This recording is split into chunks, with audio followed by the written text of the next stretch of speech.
ව්‍යාපාරයක ලාභය හෝ අලාභය ගණනය කරන ආකාර දෙකක් තියෙනවා. එකක් තමයි ලාභ හෝ අලාභ ප්‍රකාශනය. අනිත් එක තමයි ලාභ සමීකරණය. මේ තියෙන්නේ ඒ ලාභ සමීකරණය. හරි. අපි දැන් බලමු මේ ලාභ සමීකරණය මේ විදිහට ගොඩනගා ගන්නේ කොහොමද කියලා. හරි. දැන් මේ රූප සටහන බලන්නකෝ.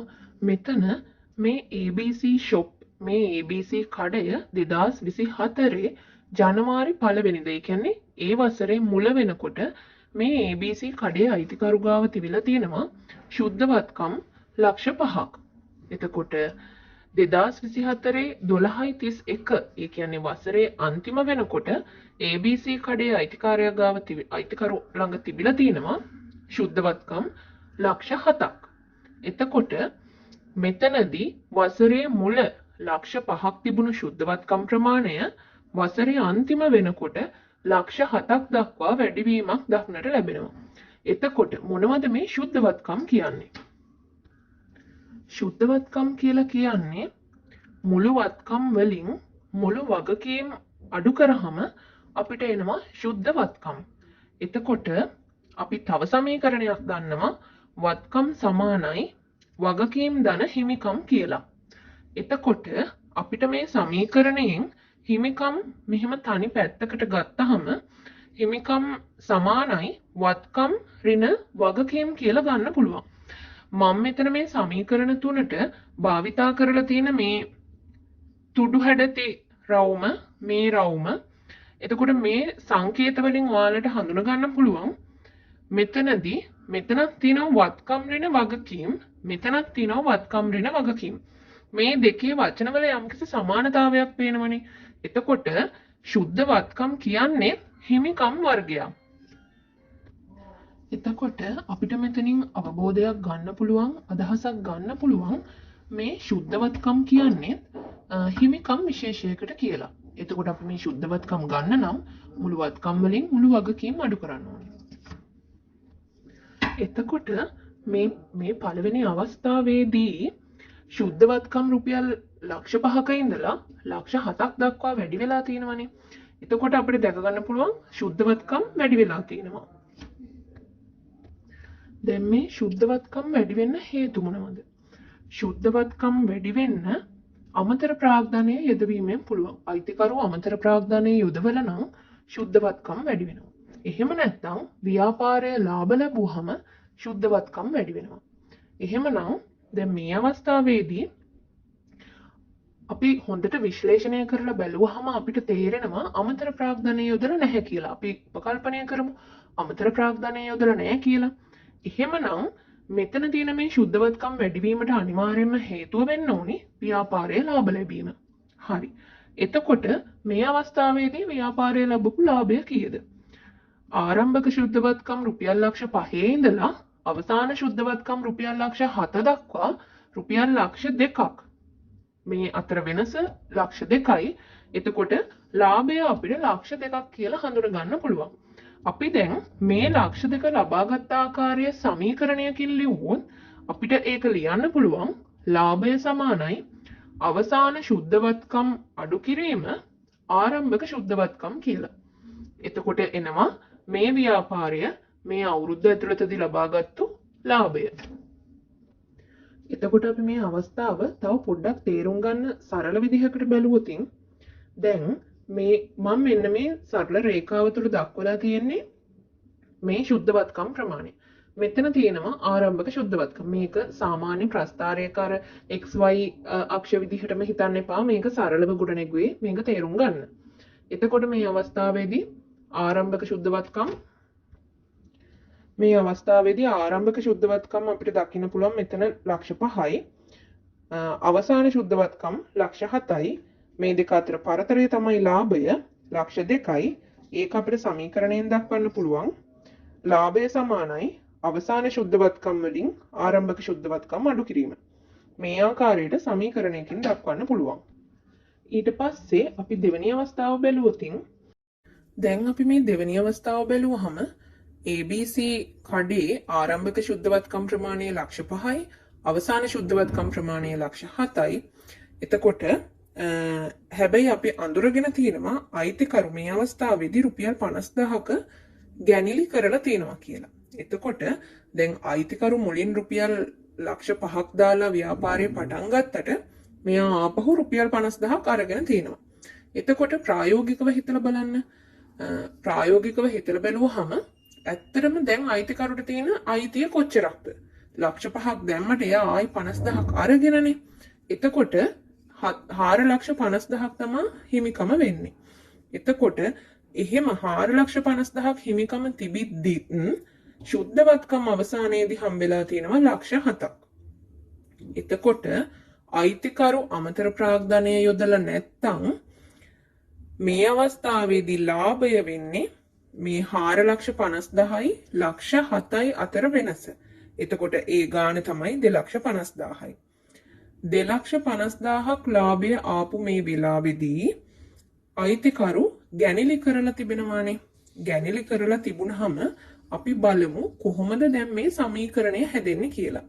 දැන් මේ ලාභය මෙතනට ගත්තහම ලාභය සමාන වෙන්නේ අර පළවෙනි අවස්ථාවේදී. පළවෙනි අවස්ථාවේදී අපි කිව්වනේ අවසාන ශුද්ධවත්කම් වලින් ආරම්භක ශුද්ධවත්කම් අඩු වුණාම එන සමීකරණය. මෙන්න මේ අවස්ථාවේදී ආපු සමීකරණයෙන් අපිට ලක්ෂ 2ක් එනවා. දැන් ලක්ෂ 2 හමාර වෙලා ලක්ෂ 2ට 50,000ක් එකතු වෙලා තමයි ලක්ෂ 2 හමාර වෙලා තියෙන්නේ. 2,50,000 වෙලා තියෙන්නේ. එතකොට මේ පළවෙනි අවස්ථාවේදී ආපු ලාභයට, ඒ කියන්නේ පළවෙනි අවස්ථාවේ තිබිච්ච සමීකරණයට ඒක තමයි මේ සමීකරණය. මේ සමීකරණයට මේ ගත්ත ගැනිලි 50,000 එකතු වෙලා තමයි මේ 2,50,000 ලාභය හැදිලා තියෙන්නේ. අපි ඕක තව ටිකක් සරලව හිතලා බලමු කොහොමද මේක තේරුම් ගන්න කියලා. හරි. දැන් මම මෙතන නැවතත් මේ සරල රේඛාවෙන් ඔයාලට මේ පරතරය තේරුම් ගන්න තමයි, මේ වෙනස තේරුම් ගන්න තමයි මේ විදිහට මේ සරල රේඛාව හරහා මේ සමීකරණය ගැන විස්තර කරන්නේ. දැන් මෙතන අපි බැලුවාම මේ තියෙන පළවෙනි අවස්ථාව, මේ තියෙන දෙවෙනි අවස්ථාව. දැන් මේ දෙවෙනි අවස්ථාවේදී මේ ආරම්භක ශුද්ධවත්කම් ලක්ෂ 5ක් තියෙන වෙලාවේදී මෙතනින් අයිතිකරු නැවත ගන්නවා 50,000ක්. එතකොට මේ ලක්ෂ 5 තියෙන තැන මෙතනට උඩට යනවා. ඒ කියන්නේ 4,50,000 වෙනවා. හැබැයි මෙන්න මෙතන මේ තියෙන මේ අවසාන ශුද්ධවත්කම් ප්‍රමාණය වෙනස් වෙන්නේ නැහැ. දෙවෙනි අවස්ථාවේදී අවසාන ශුද්ධවත්කම් ලක්ෂ 7ම තමයි.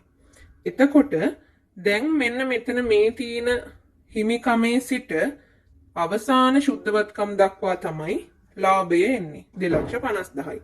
එතකොට මෙන්න මේ පරතරය හැදිලා තියෙන්නේ මේ පරතරයට මෙන්න මේ පරතරය එකතු වෙලා. එතකොට අපිට තේරුම් ගන්න පුළුවන් ඒ අවස්ථාවේදී අමතර ප්‍රාග්ධනය යොදලා නැත්නම් අයිතිකරු ගැනිලි කරලා තියෙන අවස්ථාවක ලාභ සමීකරණය එන්නේ ලාභය සමානයි අවසාන ශුද්ධවත්කම් ඍණ ආරම්භක ශුද්ධවත්කම් ඒකට එකතු කරන්න ඕනි ගැනිලි කියන කොටස. ඊළඟට අපි යමු තුන්වෙනි අවස්ථාව. ඒ කියන්නේ මෙහෙම ගැනිලි කරලා තියෙන මොහොතක ආරම්භක ප්‍රාග්ධනය අයිතිකරු යෙදුවොත් මොකද වෙන්නේ කියලා. හරි. දැන් බලන්න මේ තියෙන්නේ තුන්වෙනි අවස්ථාව. මේ අවස්ථාවේදී අයිතිකරු ගැනිලි කරලා තියෙන අවස්ථාවක අමතර ප්‍රාග්ධනයක් අයිතිකරු යොදනවා ලක්ෂයක්. දැන් මේ තියෙන දෙවෙනි අවස්ථාව, මේ තියෙන පළවෙනි අවස්ථාව. මේ අවස්ථාවල පරතර වෙනස් වීමෙන් මේ සමීකරණය හදාගන්න ලේසි වෙනවා තව ටිකක්. කොහොමද මේ සමීකරණය හැදුනේ කියලා තේරුම් ගන්න ලේසි වෙනවා. හරි. එතකොට මේ තුන්වෙනි අවස්ථාවේදී ආරම්භක ප්‍රාග්ධනය ලක්ෂ 5ක් තියෙන වෙලාවේ අයිතිකරු ගැනිලි කරනවා 50,000ක්. එතකොට මේ දෙවෙනි අවස්ථාවේ වගේම තුන්වෙනි අවස්ථාවේදීත් ලක්ෂ 5 ඉඳලා 4,50,000 දක්වා මේ හිමිකම් ප්‍රමාණය යනවා. ඊට පස්සේ අයිතිකරු අමතර ප්‍රාග්ධනය තවත් ලක්ෂයක් යොදලා තියෙනවා. එතකොට මෙතනට තව ලක්ෂයක් එකතු වෙනවා. අයිතිකරු අමතර ප්‍රාග්ධනය ලක්ෂයක් තව එකතු කරලා. එතකොට මේ 4,50,000ට ලක්ෂයක් එකතු වුණාම 5,50,000ක් වෙනවා. දැන් ආරම්භක හිමිකම තියෙන්නේ මෙතන. හැබැයි අවසාන හිමිකම මේ අවස්ථාවේදී වෙනස් වෙලා නැහැ. පළවෙනි අවස්ථාවේදීත් ලක්ෂ 7යි, දෙවෙනි අවස්ථාවේදීත් ලක්ෂ 7යි, තුන්වෙනි අවස්ථාවේදීත් ලක්ෂ 7යි. එතකොට මෙන්න මේ ප්‍රමාණය තමයි ලාභය විදිහට එන්නේ.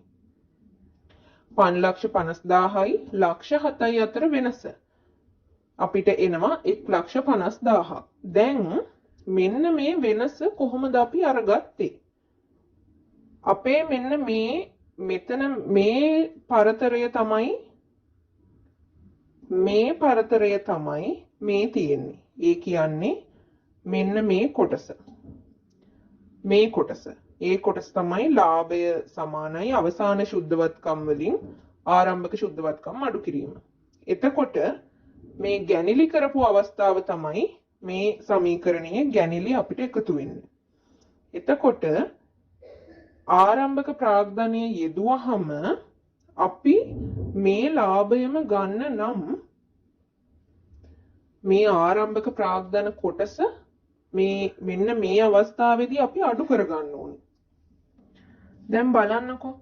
මෙන්න මේ පරතරයෙන් මේ පරතරය අඩු වුණාම තමයි මේ රතු පාටින් 1,50,000 කියන ලාභය කියන මේ පරතරය ඇති වෙන්නේ. එතකොට මේ පරතරය ඇති උනේ මේ සමීකරණයෙන් ඒකෙන් අපි අඩු කරගන්න ඕනි මෙන්න මේ පරතරය. ඒ පරතරය කියන්නේ අමතර ප්‍රාග්ධනය. එතකොට මේ සමීකරණයෙන් අමතර ප්‍රාග්ධනය අඩු කරාම අපිට එනවා අවසාන ලාභ සමීකරණය. ලාභය සමානයි අවසාන ශුද්ධවත්කම් වලින් ආරම්භක ශුද්ධවත්කම් අඩු කිරීම ධන ගැනිලි ඍණ අමතර ප්‍රාග්ධනය කියන අවසාන සමීකරණය.